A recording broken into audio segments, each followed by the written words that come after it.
بسم الله الرحمن الرحیم. دا چې تی درس مو دا ویلی چې مطلب نایس ټو میټ یو په لیدو مو خوشحاله شوم. نو راځم د هغې درس نه ښه وروسته یو بل مهم درس راځي چې د انګلیسي تورو هغه الفابet دی باید دا زده کړئ چې اے بي سي څنګه ویل کېږي، ځکه دا ستاسې ابتدایي کلاس دی نو تاسو باید په دغه اے بي سي تورو باندې اشنا اوسئ. اصلا کې د دغې ویډیو هدف دا ده چې اے بي سي زده کړئ، خو زه غواړم تاسې په دغه کلماتو هم لږ فوکس وکړئ. ضروري نه چې دا یاد کړئ، خو بس اشنایي مهمه ده، ورسره په معنا پوهېدل لږ مهم دي. نو راځم د دغې ځای نه شروع کومه. ګرامر څه ته ویل کېږي؟ ګرامر د یو ژبې کلي ده. دومره اوس یاد کړئ، تاسې ابتدایي زده کوونکي یاستئ، دومره یاد کړئ. ګرامر یعنې که چېرته غواړئ هره ژبه زده کړئ نو هغې دپاره ګرامر مهم دی. که مو ګرامر زده نه کړه نشئ کولی په ښه کانفیډنس سره په ښه اطمینان سره په هغې ژبه خبرې وشئ کولی. نو د ګرامر د دې ژبې نن وایو لږ، او چې تر څو دغه ژبه په اسانۍ زده کړو. الفابet لکه څنګه چې موږ پښتو کې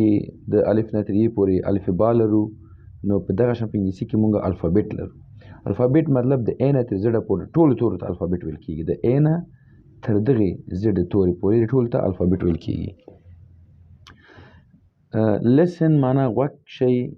and معنا او practice تمرین وکړئ. listen and practice غوږ شئ او تمرین وکړئ. do you know do آیا you تاسې know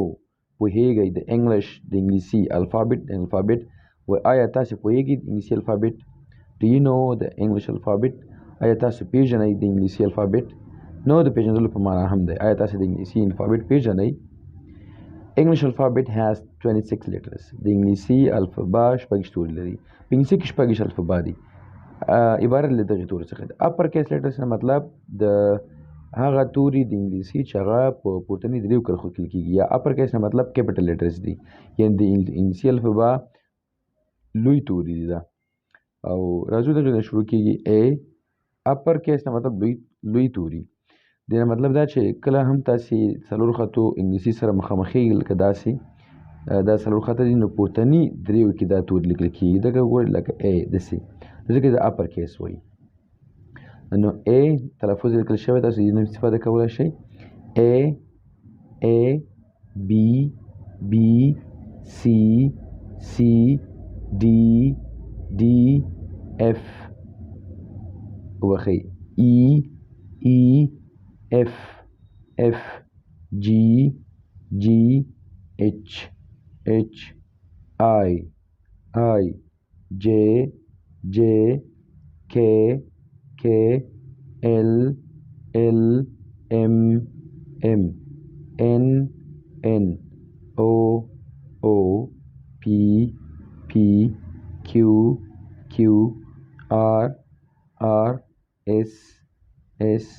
T U V W X Y Z یا هم Z. که تاسې غواړئ انګلیسي په اسانه زده کړئ نو تاسې ته مهمه دا ده چې او ډېر اړین ده چې تاسې باید د دې کلماتو ټول توري غږونه زده کړئ. لکه کله هم چې فکر مو کړي کله چې داسې دا کلمات استفاده کوئ دا نه ویل کېږي، لکه داسې د دې غږ به استفاده کوئ لکه A کله هم چې تاسې کلمه جوړوئ د دې غږ نه په یاد لکه موږ وایو که اپل لکه ګورئ اپل، موږ اپل ماڼۍ ته ویل کېږي. ګوره اپل د دې د غږ نه استفاده وکړئ. دا هلته به نه وایئ چې اپل ولې نه ویل کېږي، نو اپل نه ویل کېږي. د دې غږ د دې غږ معنا ب دا لکه ب، د معنا سی معنا لکه څه کله هم ګوره دا سی کله سین او کله کاف تلفظ کېږي، د مو دقت وي. که د دې غږ لکه موږ وایو که نه کپ پیاله کپ، لکه موږ وایو کیټ، وګورئ کیټ که غږ ډي د غږ د لکه موږ وایو که نه لکه دې ته ګورئ ډاکټر لکه د ای غږ ته به زه داسې وایم لکه الیفینټ چې ورته وایي الیفینټ.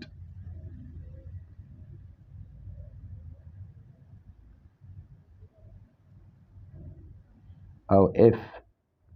فی غږ لکه موږ ورته وایي فین پکې، فیل ډاکټر پکې. ښه جی جی ګ غږ باید ووایي ستاسې د دپاره ګ غږ ګ اچ دپاره ه غږ آی دپاره ج دپاره ژ غږ ج لکه مونږ چې داسې جیم ج ک ل م ن او پ کیو ر س ت او و ز ی ز تاسو باید دغه غږونه ورته وباسئ. مهمه دا نه مطلب یو خو نومونه دي لکه د دې غږ ا دی د دې غږ بي دی د دې غږ سی دی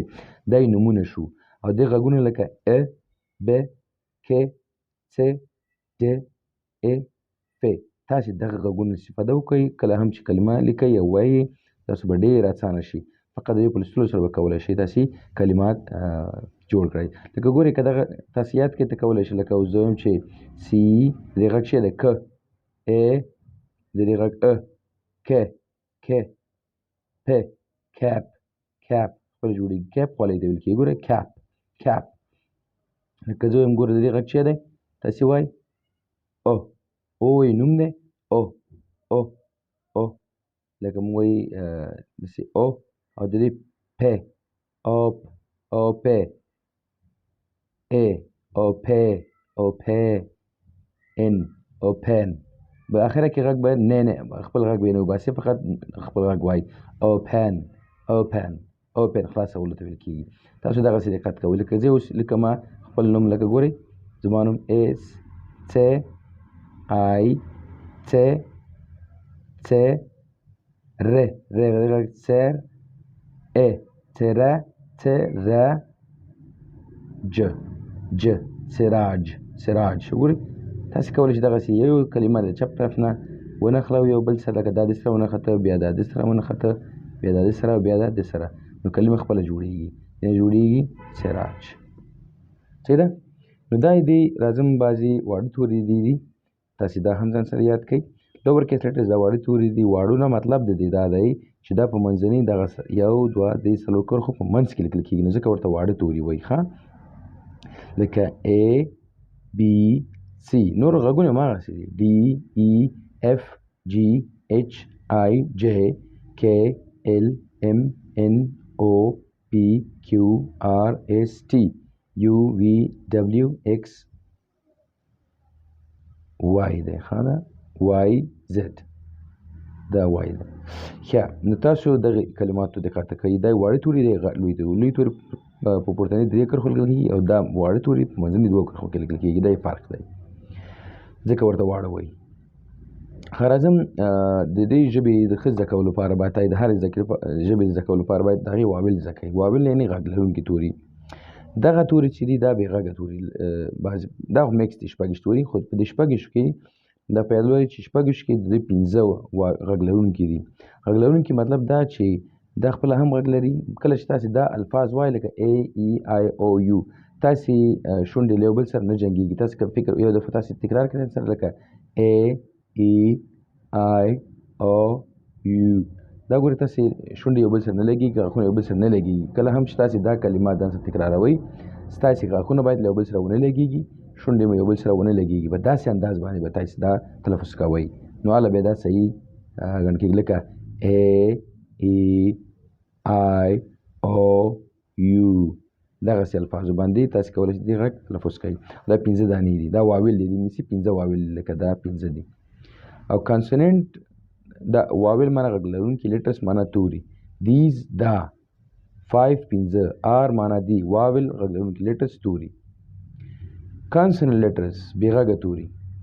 دیز 19 آر کانسوننټ لیټرس وایي دغه 19 چې دي دا بې غږه دي که فکر مې کړي شپږ توري ټوټل د الفابېټ د انګلیسي پنځه پکې واول دي او نور دغه پاتې 19 چې دي دا ټول پکې بې غږه توري دي.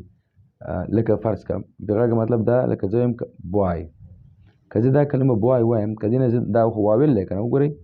دا داسې لرې کې تاسې بای ته جوړېږي او دا سم واول دی. فرض کوئ لکه زه یو بل مثال درته لکه زه وایم چې سی یو ټي کټ اوس که دا